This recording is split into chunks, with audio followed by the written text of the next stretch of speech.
Hi folks, so welcome back. So in this video I'm going to cover the dairy sector. आप देखो तो dairy sector में there are 3 listed companies in the dairy space. आप देखो that is Dodla dairy, एक हो गया पराग foods and और एक हो गया आपका हेरिटेज फूड्स. तो ये तीनों का हम we will discuss the in depth. आप देखेंगे क्या नंबर्स है, क्या आउटलुक है going ahead in FY26, the guidance and the outlook. तो अभी ये पूरा अगर देखो पूरा डेयरी सेक्टर, इसमें थोड़ा पहले हम देख लेते हैं उनका बिजनेस मॉडल. अभी ये कैसे कंपनीज आप पैसा कमाता है इसमें. तो इसमें आप देख लो सबसे पहले तो मार्केट लीडर जो है दैट इज़ अमूल हो गया, मदर डेयरी हो गया. फिर आप देखो थोड़े रीजनल प्लेयर्स लाइक आप देखो नंदिनी करके एक प्लेयर है. तो ये सब अनलिस्टेड प्लेयर्स है एंड ये सब का भी अच्छा खासा ग्रोथ आ रहा है. तो ये जो तीन जो लिस्टेड प्लेयर्स है उनका बेस भी छोटा है. तो I think they should grow at a better rate, but वो उतना हो नहीं रहा है उनसे.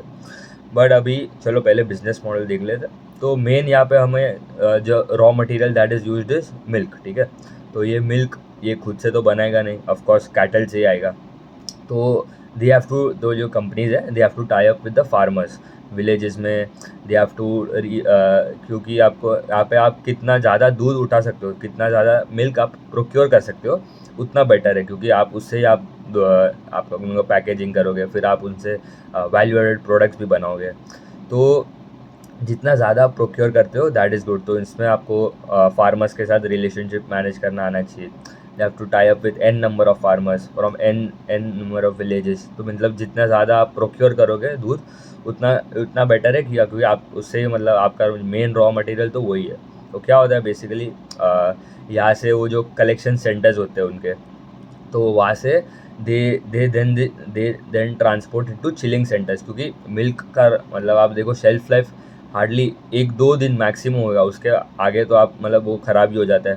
तो चिलिंग सेंटर्स में जाते हैं, रॉ मटेरियल्स कूल कूल करता है रॉ मिल्क को वहाँ पे, एंड स्पॉइलेज भी प्रिवेंट करता है. क्योंकि यहाँ पे अगर एक कैटल का भी अगर दूध ख़राब हो गया तो वो पूरा आपका पूरा जो आप का क्या बोल सकते हैं, जो भी आपका ग्रुप होएगा वो जो मिल्क का, वो पूरा ख़राब हो जाएगा.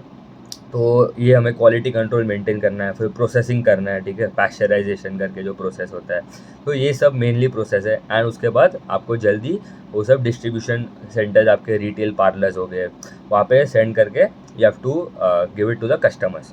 तो ये है मतलब उनका पूरा वैल्यू चेन. तो पहले चिलिंग सेंटर्स पे जाएगा, कलेक्शन सेंटर से चिलिंग सेंटर, चिलिंग सेंटर से प्रोसेसिंग होगा, प्रोसेसिंग करके पैकेजिंग करके डिस्ट्रीब्यूशन सेंटर्स पे जाएगा एंड वहाँ से they will sell to the customers. तो यही है मतलब उनका बिजनेस मॉडल. अभी यहाँ पे 2 सीजनल फैक्टर्स भी है. तो अगर आप देखो तो एक होता है इनका फ्लश सीजन, तो मतलब जिसमें आपका जो कैटल है they will produce more milk. ठीक है, तो वहाँ पे मतलब in that is usually in Q2 के आसपास, Q3 के आसपास वो फ्लश सीजन आता है. तो वहाँ पे the cattle can produce more milk. तो वहाँ पे दूध का प्राइस कम हो जाता है, क्योंकि सप्लाई ज़्यादा हो गया एंड डिमांड तो उतना ही रहेगा. तो मिल्क का प्राइस कम हो जाता है, तो वो एक सीजनल फैक्टर है. तो वहाँ पे उनका अगर आप Q2 Q3 में उनका मार्जिन थोड़ा एक्सपांड हो जाता है. तो ये सीजनल फैक्टर है, YOY हमें कंपेयर करना है. एंड और एक फैक्टर है कि भाई Q1 में सबसे डिमांड हाईएस्ट होता है. क्यों? क्योंकि समर सीज़न होता है, पीक सीज़न गर्मी होता है. तो यूजुअली छाछ, लस्सी, बटर मिल्क जो भी हो गया, वहाँ पे उनका कंजम्पशन ज़्यादा होता है. आइसक्रीम का कंजम्पशन ज़्यादा होएगा. तो वो हमें देखना है, YOY कंपैरिजन करना है, क्वार्टर हमें उतना ध्यान नहीं देना है. ये हो गया बेसिकली उनका बिजनेस मॉडल. तो firstly we will cover a company that is, आप देखो डोडला डेयरी. ठीक है, अभी डोडला डेयरी का सदर्न रीजन्स में ज़्यादा प्रेजेंट है. मतलब आप देखो कर्नाटका, तमिलनाडु, केरला, आंध्र प्रदेश, वहाँ पे उनका ज़्यादा प्रेजेंस है. डोडला डेयरी का कितना है सेल्स ग्रोथ वॉज अराउंड 16%. ठीक है, EBITDA का ग्रोथ था अराउंड 10%, पैट का ग्रोथ था अराउंड 45%. मतलब ऑपरेटिंग लेवरेज मिला है, क्योंकि उनका मार्जिन एक्सपांड हो गया. तो अभी हमें हमें उतना तो समझ आ गया कि दूध बेच के, दूध आप देखो milk is a commoditise product. ठीक है, तो यहाँ पे उतना आप हार्डली ₹1 ₹2 मैक्सिमम कमा सकते हो. क्योंकि दूध अभी, क्योंकि हमको क्या फ़र्क पड़ता है वो अमूल का हुआ या नंदिनी का हुआ या डोडला डेयरी या पराग मिल्क फूड में, मतलब मेजरली क्वालिटी तो उतना ही रहेगा. ठीक है, थोड़ा आसपास फ़र्क हो सकता है, बट मेनली क्वालिटी तो वो ही रहेगा. तो मेन वहाँ पे इनका ग्रोथ कहाँ से आता है. As an investor I want कि भाई इनका अब हम दूध से क्या बना सकते हैं. घी हो गया, चीज़ हो गया, पनीर हो गया, बटर हो गया, फिर आपके स्वीट्स हो गए, मिल्क बेस्ड स्वीट्स जो हो गए, दूसरा आ गया आपका चीज़ हो गया, तो ये सब जो प्रोडक्ट्स है वैल्यू एडेड प्रोडक्ट्स है। वे प्रोटीन हो गया, ठीक है। तो पराग मिल्क फूड्स करके जो कंपनी है उसका एक वे प्रोटीन वाला भी सेगमेंट है, एवटार करके उनका जो ब्रांड है, तो वहाँ से वो प्रोडक्ट्स सेल करता है। तो ये सब हाई मार्जिन बिजनेस है, तो यहाँ पे they can charge higher rates to the customers. तो as an investor we want कि भाई जितना ज़्यादा वैल्यू एडेड प्रोडक्ट्स में जाए दैट इज़ गुड। आइसक्रीम हो गया, बहुत सारे प्रोडक्ट्स हो गए, फ्लेवर्ड मिल्क हो गया, आपके योगर्ट्स हो गए, तो ये सब जो सेगमेंट है these are the value added products. क्योंकि दूध जो मेन जो है वो तो कमोडिटीज प्रोडक्ट है, ठीक है, तो वहाँ पे उतना मार्जिन तो बनेगा नहीं। अभी इनका जो आप देखो, इनका एवरेज मिल्क का जो प्रोक्योरमेंट है, मतलब जो रेट से वो प्रोक्योर करते हैं, तो they procure around 17 lakh litres per day of milk every day from the उनके जो कलेक्शन सेंटर्स हो गए। एंड ये ग्रोथ हुआ 2%। तो मतलब इतना ये टाइम उतना ग्रोथ नहीं आता, बट दे आर टारगेटिंग कि जितना ज़्यादा, मेनली तो वही है ना, मतलब जितना ज़्यादा आप प्रोक्योर करो उतना ही आगे आप बेच सकते हो और उससे अच्छा आप वैल्यू एडेड प्रोडक्ट्स में बना सकते हो। तो दैट इज़ गुड कि भाई वो बढ़ तो रहा है। फिर उनका मिल्क के अगर सेल्स देखूँ तो दे ग्रो जस्ट 7%, वॉल्यूम में अगर देखूँ तो 7% का ही ग्रोथ आया था। कर्ड हो गया, दही हो गया आपका, वहाँ पे अराउंड 6% का ग्रोथ आया था। तो मतलब आप देखो दही में 6% का ग्रोथ है, मिल्क में आपको देखो 7% का ग्रोथ है। तो सेल्स ग्रोथ 16-17% कैसे आ रहा है इनका? क्योंकि मेन इनका जो वैल्यू एडेड प्रोडक्ट वाला सेगमेंट है दैट ग्रो 46% वाई, ठीक है। तो यही है मतलब मेन कैटेगरी। तीनों कंपनी में आप देखो वैल्यू एडेड प्रोडक्ट का ग्रोथ वुड बी बेटर, क्योंकि वहाँ पे मार्जिन ज़्यादा है एंड वो उसका बेस भी छोटा है as a percentage of overall sales. Dodla Dairy का अगर देखूँ specifically, they are value added product as a percentage of sales is around 35%। Last year it was around 28%। तो ये ज़्यादा जितना होगा दैट इज़ गुड। फिर अगर इनका अगर जोग्राफिकल मिक्स, ठीक है, तो इनका मतलब डोमेस्टिक मतलब इंडिया में तो प्रेजेंस है, 90% रेवेन्यू वहाँ से आता है। 10% रेवेन्यू हो गया उनका अफ्रीका बेस्ड कंट्रीज है, like Uganda and Kenya, 2 countries में ऑपरेट करता है ऑपरेशन उनके। तो 10% रेवेन्यू वहाँ से आता है। वहाँ पे भी उनको मार्जिन ज़्यादा मिल रहा है क्योंकि वहाँ पे उनका उतना कंपटीशन नहीं है, ठीक है। तो they are the only organise player in these 2 countries. आप देखो युगांडा एंड केन्या, तो उनका वहाँ पे मार्केट शेयर भी अच्छा खासा है एंड वहाँ पे मार्जिन भी ज़्यादा चार्ज कर सकते हैं। तो ये हो गया उनके जोग्राफिकल मिक्स में 90% इंडिया से आता है, 10% रिमेनिंग आप देख लो केन्या एंड युगांडा से आता है। फिर और एक इनका बिजनेस है ऑर्गा फीड करके। अभी वो क्या है, जो गाय का जो खाना है, कैटल का जो फीड होता है, सीड्स हो गया, जो भी होता है, वो भी they sell to the farmers, ठीक है। तो मतलब अगर फार्मर मतलब एंड टू एंड आप देखो फार्मर्स के लिए वो पूरा वैल्यू चेन क्रिएट करके दे रहे हैं। फ्रॉम फ्रॉम उनका कैटल का जो खाना है, कैटल के दूध से लेके सब कनेक्टेड है टू डोडला डेयरी। तो दैट इज़ गुड कि भाई इससे अच्छा है कि भाई अगर फार्मर डोडला डेयरी का ही प्रोडक्ट, तो क्योंकि वो ख़राब थोड़ी देगा ऑर्गा फीड जो मतलब Dodla dairy will supply good only, क्योंकि वो उनको ही मतलब एंड प्रोडक्ट में उनको ही मिल रहा है। तो ये हो गया उनका ऑर्गा फीड करके जो बिजनेस है उनका, गाय का जो कैटल का जो फीड होता है वो सप्लाई करता है and that also grow around 48% Y. तो ये भी अच्छा है। फिर आप देखो इसमें उतने जितने ज़्यादा डिस्ट्रीब्यूटर्स को आप ऐड करोगे आपके लिस्ट में दैट इज़ गुड। अराउंड 2200 के आसपास के डिस्ट्रीब्यूटर्स है and they are also expanding in Maharashtra में भी, और एक कैपेसिटी बिठा रहे। तो अभी करंटली अगर उनका कैपेसिटी देखूँ, they can procure around and 24 lakh litres per day of milk, ठीक है। अभी कितना कर रहा है, 17 लाख लीटर्स पर डे कर रहा है। They can procure maximum capacity उनका है कि 24 लाख कर सकता है लीटर्स पर डे। वो बोल रहे हैं कि इन एंड ऑफ आप देखो एंड ऑफ FY27 तक वो महाराष्ट्र में भी एक फैसिलिटी बैठा रहा है जहाँ से उनका और 10 lakh litres per day procure होगा, मतलब total 34 lakh litres per day का कैपेसिटी हो जाएगा। तो मतलब जितना ज़्यादा प्रोक्योर करेगा दैट इज़ गुड। तो ये भी अच्छा है कि उनका कैपेसिटी बढ़ा रहा है। प्रोडक्ट्स में हमने डिस्कस तो कर लिया, एक हो गया आपका जो कमोडिटाइज जो मिल्क है, ठीक है। फिर आप देखो उसमें कर्ड भी हो गया। फिर अल्ट्रा हाई टेम्परेचर मिल्क होता है, हाई टोन मिल्क जो होता है, उसमें क्या होता है उसका शेल्फ लाइफ थोड़ा ज़्यादा होगा, वो थोड़ा महंगा आता है। फिर फ्लेवर्ड मिल्क हो गया, चीज़, पनीर, दही, आप देखो बटर हो गया, घी हो गया, आइसक्रीम हो गया। तो ये सब उनके मेन प्रोडक्ट्स है एंड दे दे उनका अगर देखो तो वैल्यू एडेड प्रोडक्ट का जो शेयर है वो कंसिस्टेंटली इंक्रीज़ हो रहा है, ठीक है। वो 20-25% था, अभी लास्ट ईयर 28% हुआ एंड अभी अराउंड 35% के आसपास हो गया। तो ये उनका अच्छा है कि they are going more into value added product segment. सब कंपनीज अगर देखो तो वैल्यू एडेड प्रोडक्ट में ज़्यादा जा रहे हैं। अभी इनका गाइडेंस क्या है for FY26, they can reach procurement rate of around 20 LLPD, मतलब 20 lakh litres per day they can procure. अभी कितना 17% के आसपास, तो मतलब 15% का उनका प्रोक्योरमेंट रेट बढ़ेगा। एंड गाइडेंस क्या है सेल्स ग्रोथ का भी, मिड डबल डिजिट आप समझ लो, दैट वुड बी अराउंड 15% के आसपास का they are targeting sales growth in FY26। ठीक है, तो ये सेगमेंट में आप देखो सब कंपनीज का ग्रोथ उतना ही है, मतलब 15-20% के आसपास का ही गाइडेंस भी है, एंड वो ग्रो भी उतना ही कर रहे हैं। तो मतलब ठीक है, मतलब अच्छा है कंपनी, बट मेन उनका हमें देखना है कि वैल्यू एडेड प्रोडक्ट जितना अच्छा होगा, जितना ज़्यादा बढ़ेगा दैट इज़ गुड, क्योंकि मार्जिन एक्सपांशन आएगा, मार्जिन एक्सपांड होगा तो ऑपरेटिंग लेवरेज भी प्ले आउट होगा, तो दैट इज़ गुड। तो 15% का 15-17% के आसपास का सेल्स ग्रोथ का गाइडेंस है, and they also grow this time भी अराउंड कितना 16% के आसपास का ग्रोथ आया था, तो that is good. Second company that we will look is Parag Milk Foods. ठीक है, अभी आप इनके 2-3 ब्रांड है जो बहुत फेमस ब्रांड्स है, दैट इज़ गोवर्धन हो गया, गोवर्धन का घी हो गया, गोवर्धन का पनीर आ गया, बहुत फेमस है। फिर आप देखो गो चीज़ करके जो ब्रांड है वो उनका ही सब ब्रांड है। फिर और एक जो नया रिसेंटली जो लॉन्च किया है वो जो वैल्यू एडेड प्रोडक्ट्स में ही है, दैट इज़ आपका अवतार करके जो वे प्रोटीन वाला सेगमेंट था, एंड एक प्राइड ऑफ काउस करके जो घर पे आपको स्पेसिफिकली डिलीवरी करने आएगा, एंड उनका ही अगर दूध होएगा वहाँ से उनका ही कंपनी का दूध होगा, तो दैट इज़ गुड कि भाई वो प्राइड ऑफ काउस करके जो एक सेगमेंट है उनका, वो भी अभी रिसेंटली लॉन्च किया, and they have got a good response there. अभी इनका Q4 का अगर देखूँ पूरा सेल्स ग्रोथ वॉज अराउंड 16%। ठीक है, EBITDA का ग्रोथ था 69%, एंड पैट ग्रू 167%। ये मेनली क्यों हुआ, मार्जिन एक्सपांड हुआ, EBITDA मार्जिन एक्सपांडेड 8.2% हो गया, पहले 5.6% के आसपास था। पैट मार्जिन भी सिमिलरली 3% के आसपास हो गया, लास्ट टाइम 1.2% के आसपास थे। एंड इनका वॉल्यूम ग्रोथ कितना है 3%, तो अगर सेल्स ग्रोथ 16% है, वॉल्यूम ग्रोथ इज 13%, तो आपका वैल्यू ग्रोथ कितना आ गया 3-4% का वैल्यू ग्रोथ भी आया, तो दैट इज़ गुड कि भाई जितना ज़्यादा आप वैल्यू ग्रोथ लाओगे दैट इज़ गुड।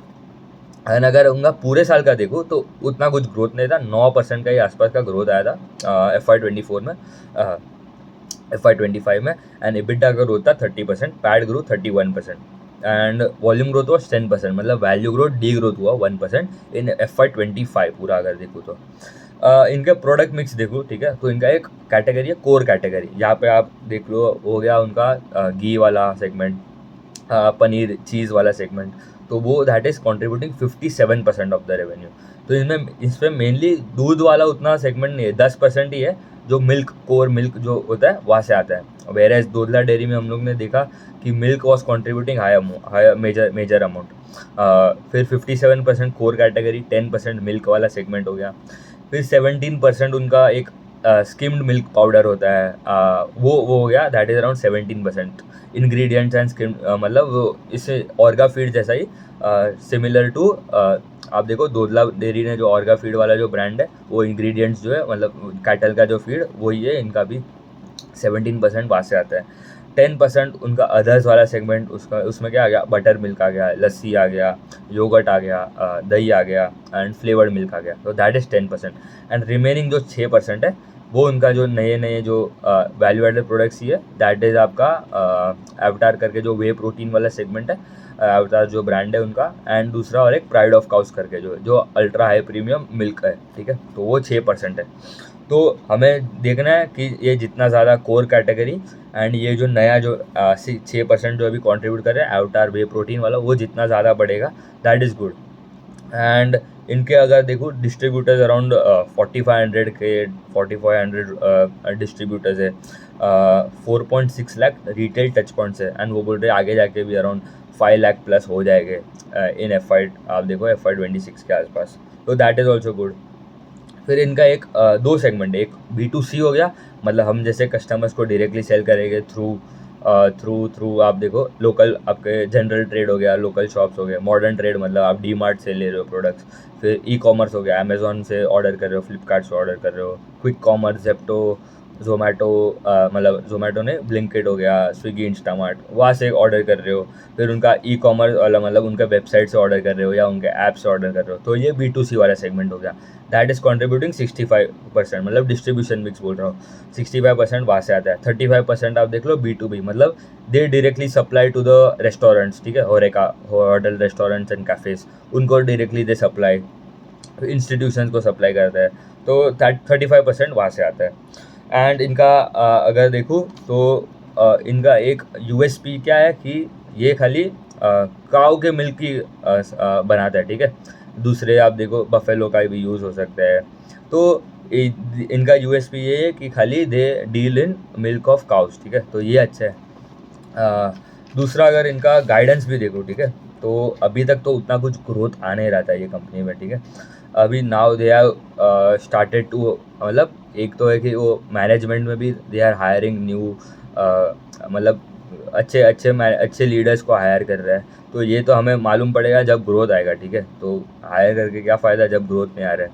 तो FY26 में उनका अगर थोड़ा लॉन्ग टर्म विजन भी देखूँ तो दे आर टारगेटिंग कि भाई 10,000 crore of sale in next 4 years, ठीक है। अभी करंटली कितना है, अराउंड 3500 करोड़ के आसपास है इन FY25, ठीक है।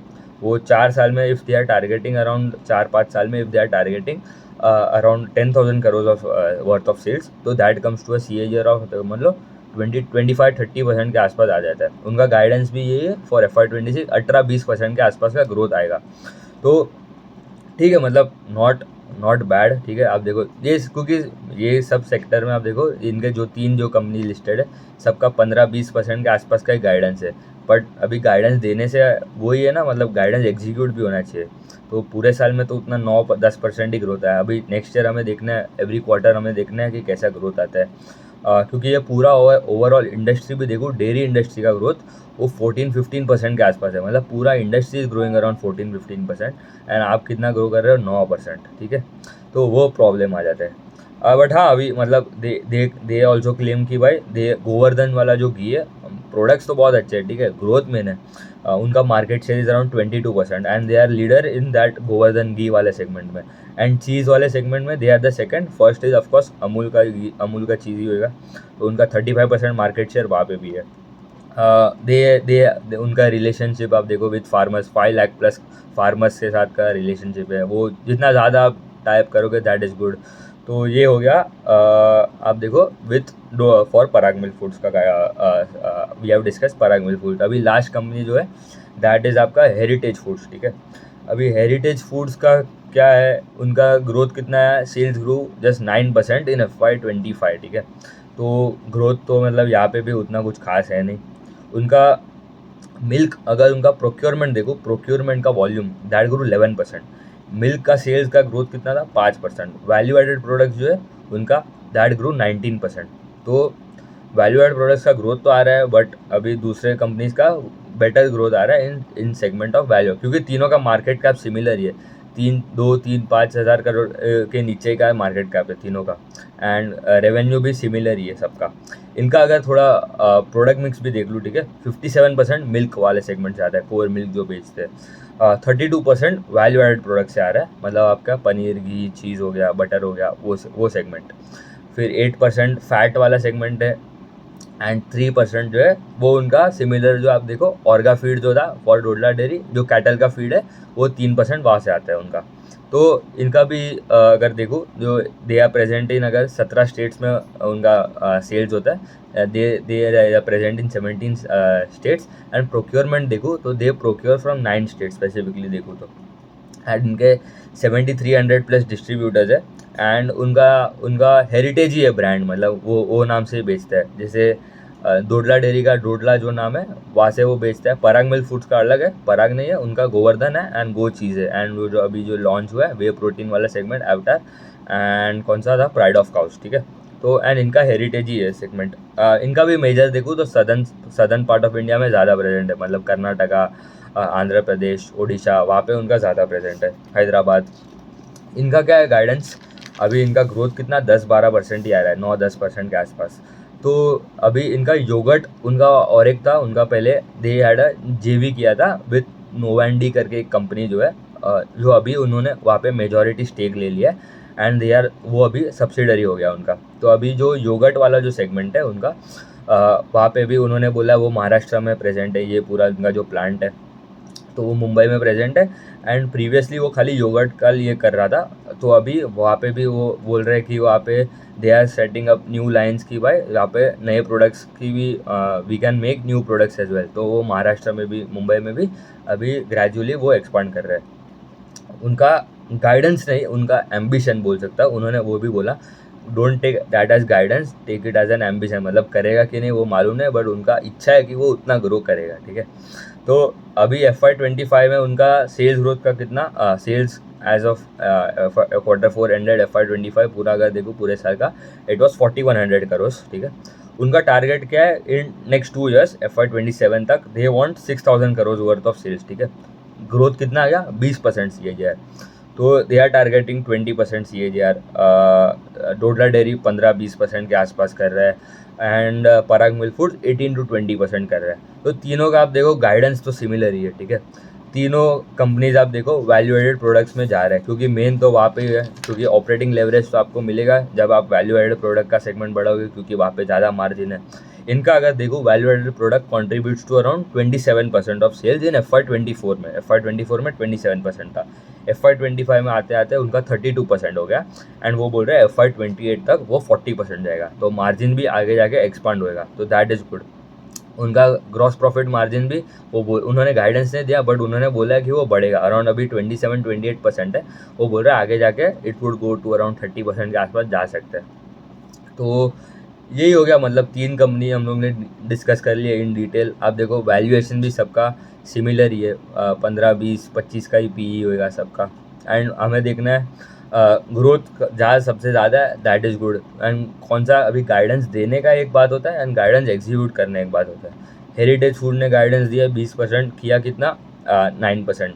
पराग मिल्क फूड्स ने भी गाइडेंस दिया कितना फॉर FY26, अभी देखना पड़ेगा। दे हैव गिवन 20%, 18 to 20% का ग्रोथ, अभी वो देखना पड़ेगा कि करता है कि नहीं। डोडला डेयरी ने उतना ही बोला था, वो उन्होंने उतना ही किया है, तो दैट इज़ गुड, ठीक है। मतलब उतना ही रखता है। ये डेयरी सेक्टर अच्छा सेक्टर है, ग्रोथ इज मतलब कंसिस्टेंट ग्रोथ आ रहा है सब में, 20% के आसपास का, मतलब 15-20% इज़ गुड। ऐसा एक्स्ट्राऑर्डिनरी ग्रोथ भी नहीं है, बट उतना कम भी नहीं है कि we should ignore that sector, ठीक है। उतना ही रखते हैं, थैंक यू।